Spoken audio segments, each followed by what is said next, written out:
Hi, and welcome to the Kayla Ambrose Show. I'm your host and your travel guide to the other side, Kayla Ambrose. And as always, this show is talking about metaphysical, paranormal, and supernatural topics and events. If you haven't already, please go to my website, exploreyourspirit.com. Sign up there for my free newsletter. You'll receive information about upcoming events, books, my online courses, new podcasts, and blog articles that I'm writing about all these topics. You won't miss anything that way. Also, if you haven't already, subscribe to my show. That way, you'll get a notice every time a new episode comes out. So, today I'd like to talk about vampires. And I'll probably do a show later on about energy vampires and how they affect you. But today I'm going to talk about the other type of vampire, specifically those created by Anne Rice. I woke up this morning to the news that Anne Rice had passed. And I'm sending my love and my thoughts to her family, to her son Christopher, to her fans, which include me, to her friends and loved ones, thinking about all of you. And I wanted to share how Anne Rice touched my life and what she meant to me. Like I'm sure so many other people are going to be telling their stories of how much she touched their lives as well. Back in 1976, Anne Rice published Interview with a Vampire, and I was 10 years old at the time. I didn't discover this book until 4 years later at the age of 14.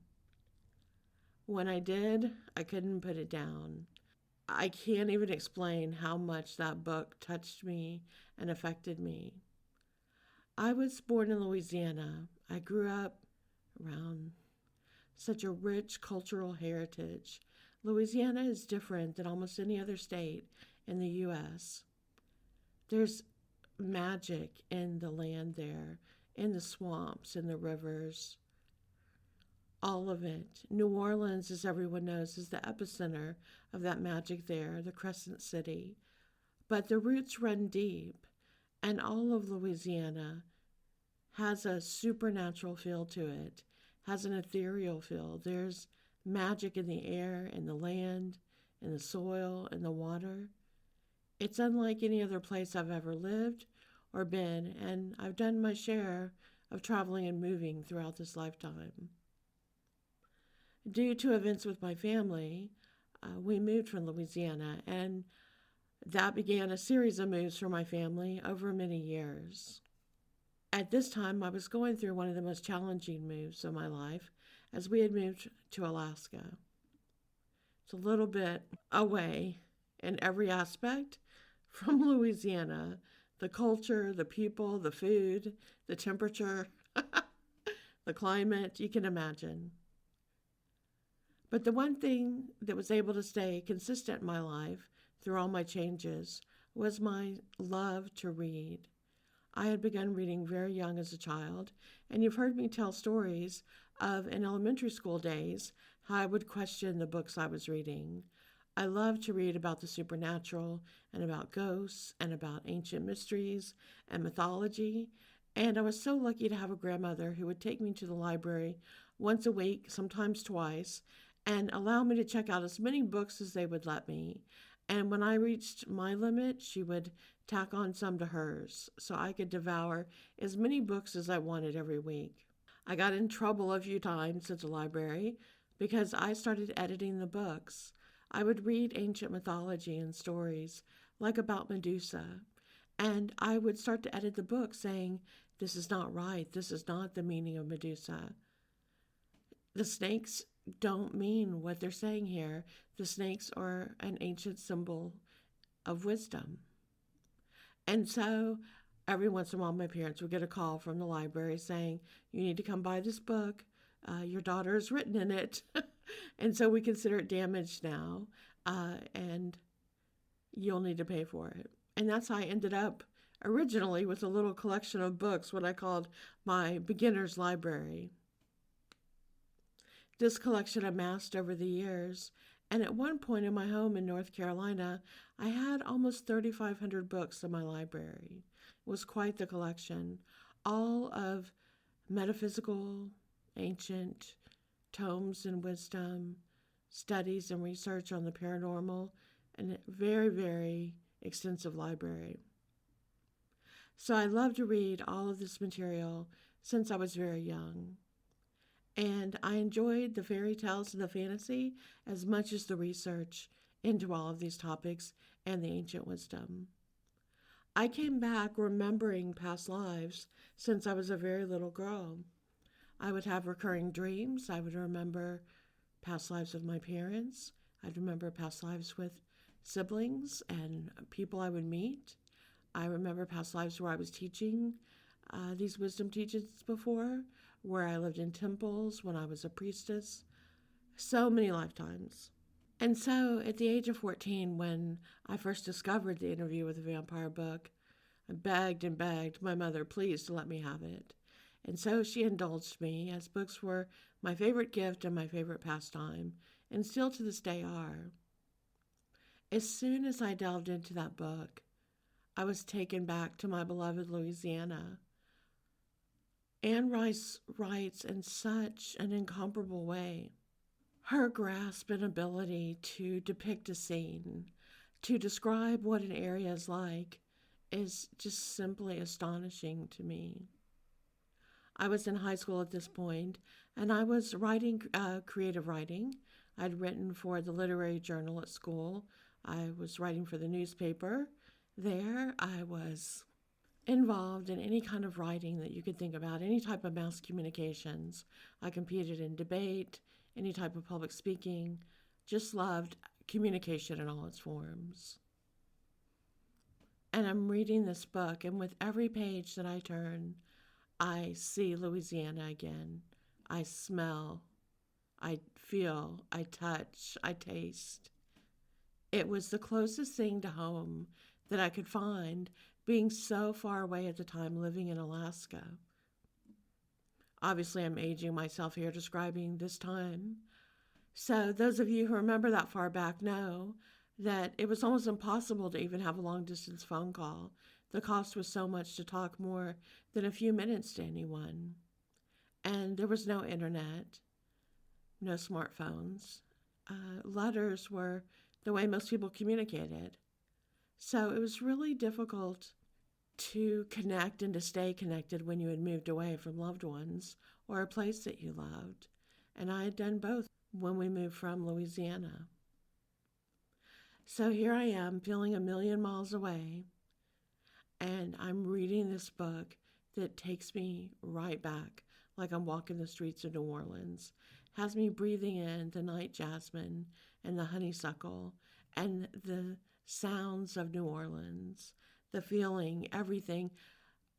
It was like she could paint by her writing, and the scene would actually appear before my eyes. It was incredible. And then, of course, to depict vampires the way that she did, to give them such a depth of emotion and philosophical being, and to explain their torments, their delights, their sensuality. It's incredible, absolutely incredible, the way she wrote. I became such a fan as I continued to read her books through the years. And I once wrote her a very long letter, a fan letter that I wanted to mail to her. But it was so intense. I struggled for so long to find the words that I wanted to put on paper to explain to her. How she made me feel with her writing, how she brought me into the moment and into the scene, and how during a time when I was so homesick that she would give me the gift of letting me see and feel and touch what back home felt like. That I could feel Louisiana, I could feel New Orleans, I could feel the people, the energy. It was something I needed so much when these days I just don't know if it can feel the same. The way now you can look at live camera feed of a place. You can go on Instagram and see pictures of it. You can Google so many websites, see live video, and hear everyone talking about it.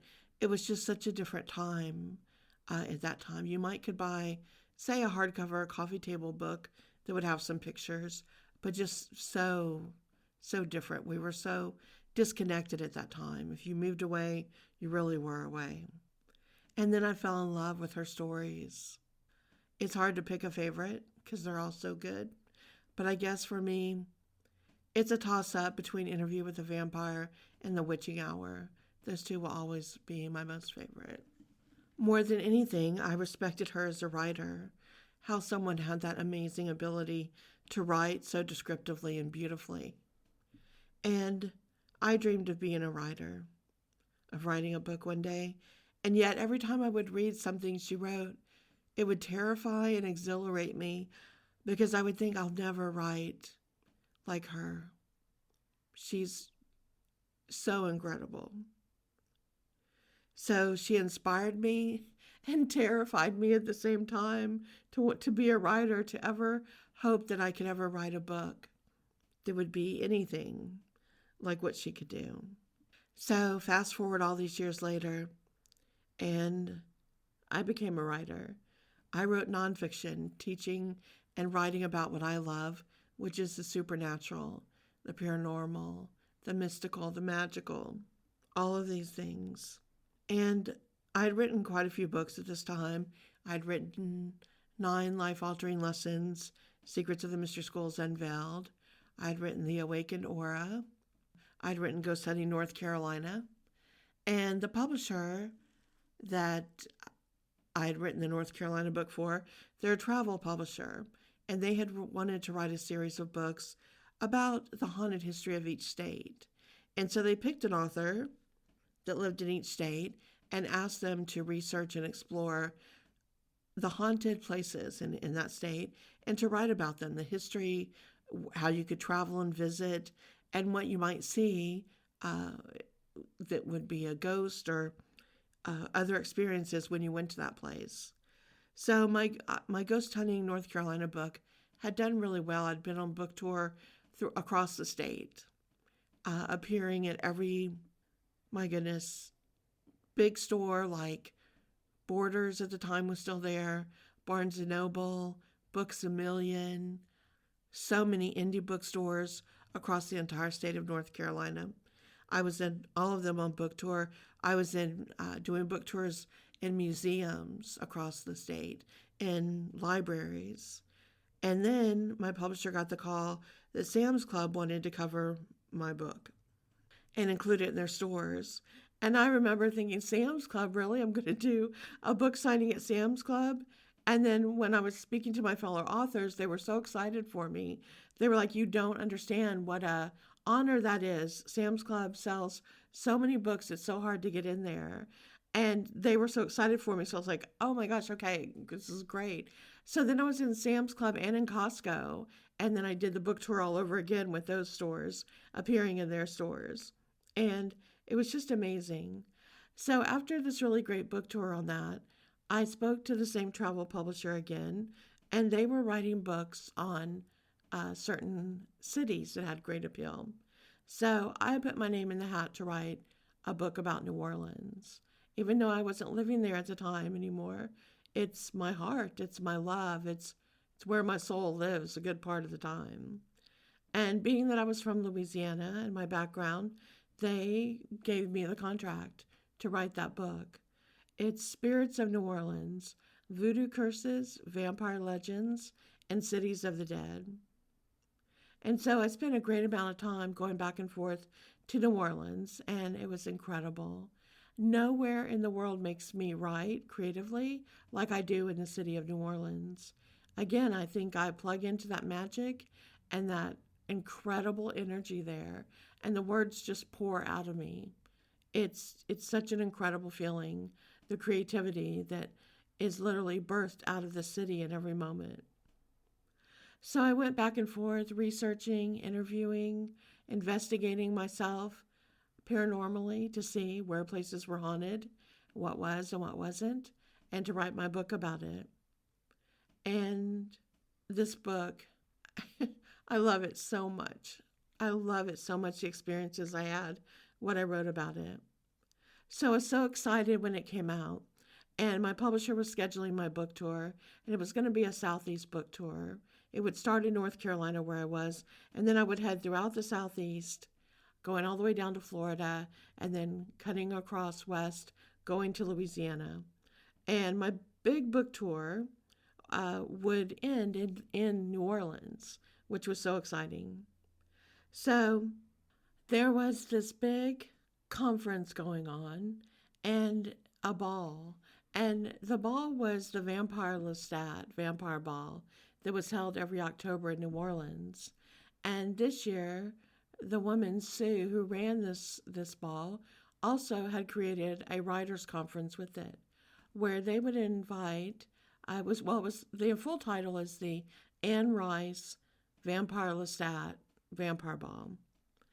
And with the ball, there was a writers' conference, and other writers who wrote about vampires were invited to come present their fiction books and to speak on panels about vampires and present their works of fiction. And I was invited to attend this conference and ball, also as a writer, but to present my book, which is nonfiction, which is Spirits in New Orleans, and was my research and stories about what I saw as I went to all the haunted and paranormal sites in New Orleans.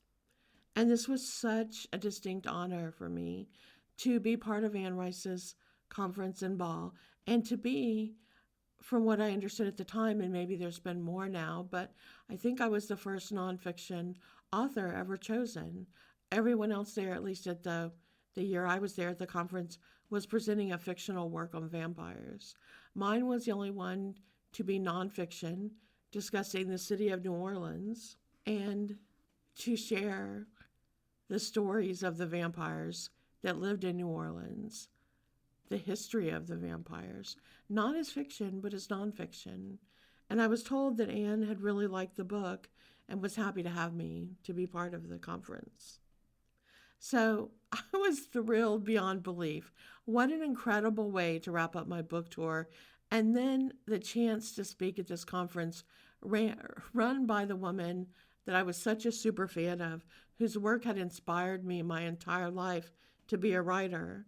And I felt as if I was coming full circle from that little girl first reading Anne Rice's first book and falling in love with everything she wrote about New Orleans. And now here I was with my book about New Orleans, going to this conference and ball, going to take part of it and to share my love of the city as well. I was in New Orleans, and I had some other stops to make first on book tour. I did some of the indie bookstores there and gave talks and signed books. And then it was time for the conference. And I was on a panel to speak with several other authors who were all wonderful. And there was one that I really connected with right away. We were seated side by side together on the panel, and her name was Vanessa. And Vanessa, if you're out there listening, I'm sending you my love. We connected right away, Vanessa Fewings and I, and Vanessa had written a vampire series called Stone Masters, and she was there to present her work. So we were on the panel, and we all answered questions and spoke, and she and I got to talking after our panel was over, and we just instantly clicked, like you do with some people. And so we talked about the ball that we were going to that evening, to the vampire ball. And she asked me about my work and the books that I wrote and the metaphysical teachings that I did. And we ended up having this great conversation about light and energy and the universe and being able to visualize what you want and to manifest it. And we both spoke as writers, how we had visualized and worked to manifest our dreams to become authors who were doing book tours, who were making a living at writing, and all the things that we had dreamed of. So we agreed to meet up in the lobby there of the hotel we were at before going to the ball that evening to go together. I was also there with my husband and my sister and her husband, and she was there on her own. So it was wonderful that it worked out that we could see each other and be together as authors and to have her with us as we went to this event. That night was the vampire ball, and I had heard so many stories about it. And everyone was so excited because Anne was there and her son Christopher was there, and she was going to be giving a special talk that evening at the ball. And everyone was just so excited to be there. And these events are just over the top amazing. They just go full out. Anything in New Orleans is going to be a party like no party you've seen. The costumes, the designs, the event planning, every thought that's put into every single detail. Incredible. So, as authors, we were brought into a separate area called the VIP area where we could watch everything happening from the balconies, the people dancing, the entertainment, all of it. And we were sitting there having a good time. We had met other people. We saw some of the panel and we're chatting with them. We were introduced to other people that were movers and shakers in New Orleans who were there at the event and just holding court. We had our little area. We were hanging out, laughing, having a good time. And Vanessa and I got to talking again about what we loved and how much we both were huge fans of Anne Rice and adored her work and just wished we would get to meet her. And she was sitting at we're in a really big, almost like a warehouse type building where we are. And she was way on the other side. And we were in the VIP area, but she was in a special area completely roped off with security. She was there, just to attend the event and to see. And you had to go through a lot to get to even get close to her. And so Vanessa was saying, let's do it. Let's manifest this. Let's put all this energy we talk about. Let's make it happen. Let's go meet her. So we walked over together and moved through the crowds until we got over in that area. And there were people all around. It was thick with people. I was in this costume that I'd worn that had a long cape, and someone else in a costume was stepping on my cape and had me stuck, and we had to get me loose. It was just so funny. And we got over there close enough, and we were like, if there's a way, if it's meant to be, we'll manifest this and we'll get to go meet her and talk with her and be able to tell her how she both inspired us and what we've always thought. So we get closer and we're just wondering, we can see her, but we're nowhere near. And all of a sudden, Sue comes up, the woman who organizes the entire event, the conference, the ball. She did this for years and years. She was Anne's personal assistant for many years. Wonderful woman. And we say hello to Sue, and she's like, oh, would you like to come meet Anne? And we're like, why, yes, we would. And so we're grinning at each other like little girls, so excited. And so she takes our hands and she pulls us through, and we get to sit down next to Anne and have a conversation with her. And it was so amazing. And someone was there and took a photo. I have the photo to this day. It's on my website. If you go look on exploreyourspirit.com under the book section, click on my Spirits of New Orleans book and scroll down there. You'll see a picture of me in my costume, all red dress, red cape with wild makeup on for the event, sitting next to Anne Rice, and Vanessa's with me there too. And we're having this wonderful conversation.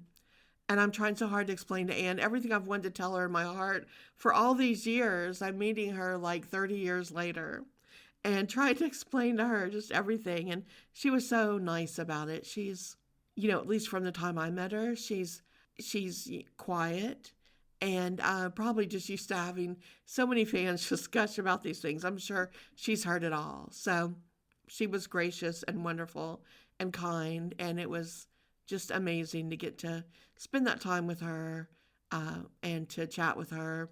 And her son, Christopher, was there.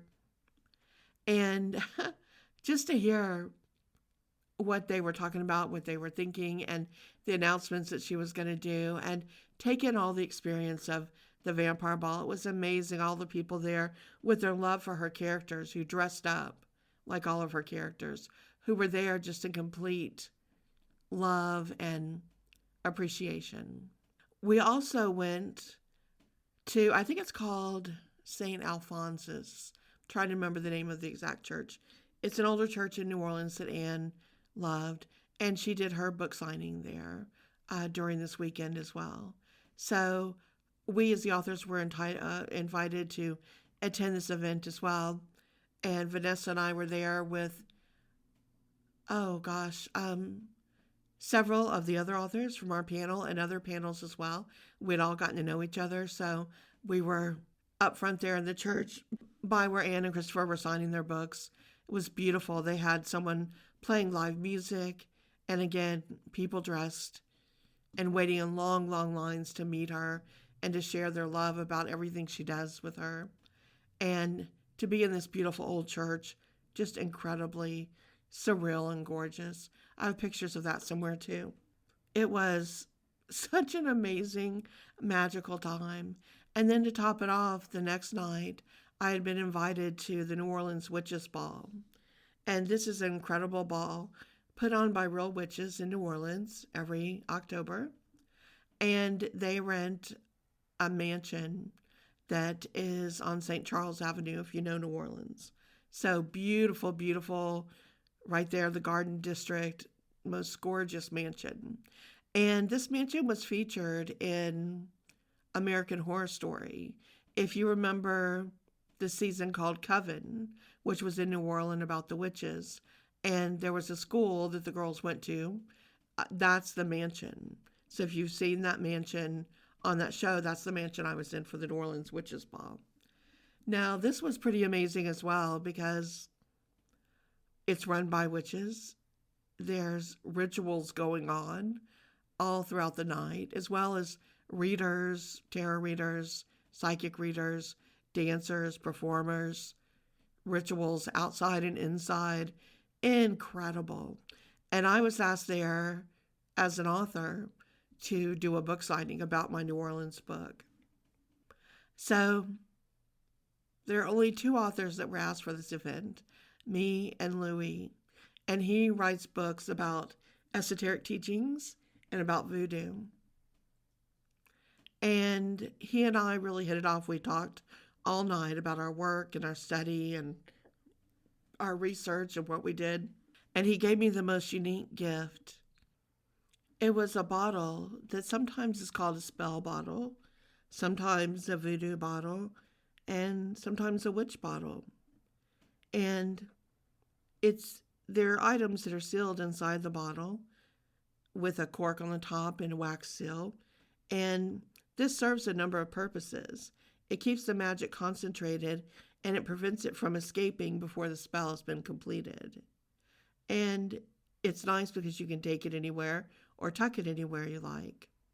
And it's designed as a way to protect someone from, malicious energy. And he and I had such a good time that night talking and getting to know each other and about our work that at the end of the evening, he pulled it from his bag and said, I had a feeling to bring this tonight for someone, and you're the someone I want to give that to. I appreciate what you do and your work, and I want you to have this for protection. And it touched me so much that he would share such a beautiful piece of work and something that had so much heart and soul into it. There are just so many stories like this I could share that happened over that one weekend in New Orleans. But then again, every weekend I spent in New Orleans, the magic, the history, the mystery, the experiences are so rich and unique and incredible. It was such a great evening, and I was so touched by everyone I met there. Carol Crow is the amazing woman and witch who runs the New Orleans Witches Ball and puts on a world-class event. And people do really attend from around the world. Absolutely stunning and beautiful. And both she and Sue work together in tandem, planning it out. So one evening is the vampire ball, the other is the witch's ball.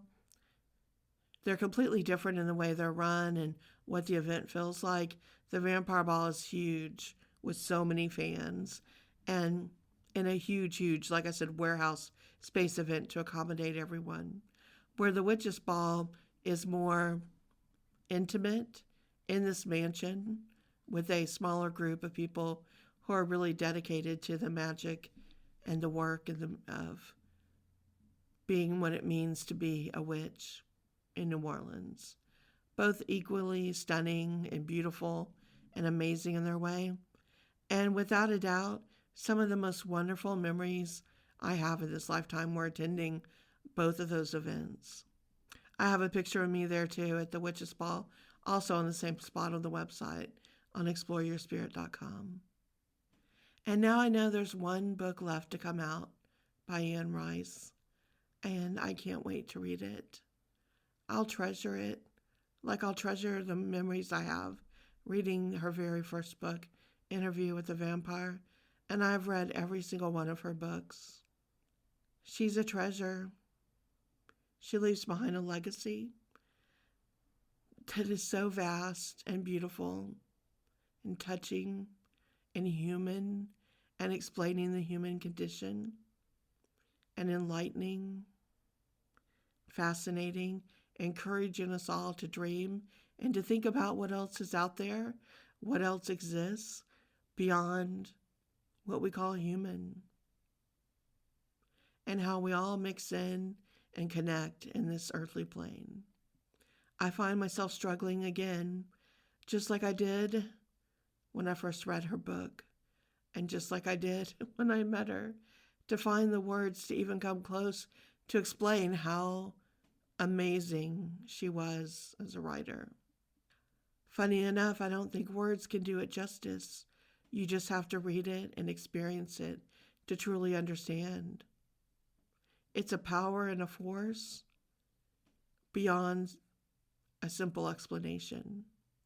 Someone who so truly put all that she had, her heart, her soul, her mind, her talent, her pain, her loss, her grief, her joy, her love her love her love of people, all of that she poured into her work. I can only hope now that she's happily reunited on the other side with her beloved husband and her daughter. She suffered through a lot of loss in this lifetime, losing her daughter at a young age, and then her husband. And I empathize with that, being a widow myself, and understanding what that pain and loss feels like. I wish all the best for her son, Christopher, and hope that he's doing well. And even though I was only able to meet him one time and just briefly say hello and have a chat at that moment when Vanessa and I manifested our way into that area to meet them in New Orleans, I wish him all the best. If you haven't ever explored Anne Rice's vampire series, I highly encourage it. If you're one of the younger generations and you're wondering who is Anne Rice and this vampire series because you only heard of Twilight, I encourage you to go find those books. They'll teach you more about vampires and life of the living and the undead than you'll ever imagine. They will transport you. And for those of you like me who discovered her early on and have read her works, let us take a moment to say thanks and to express our love and gratitude to someone so profoundly talented and exquisite and beautiful.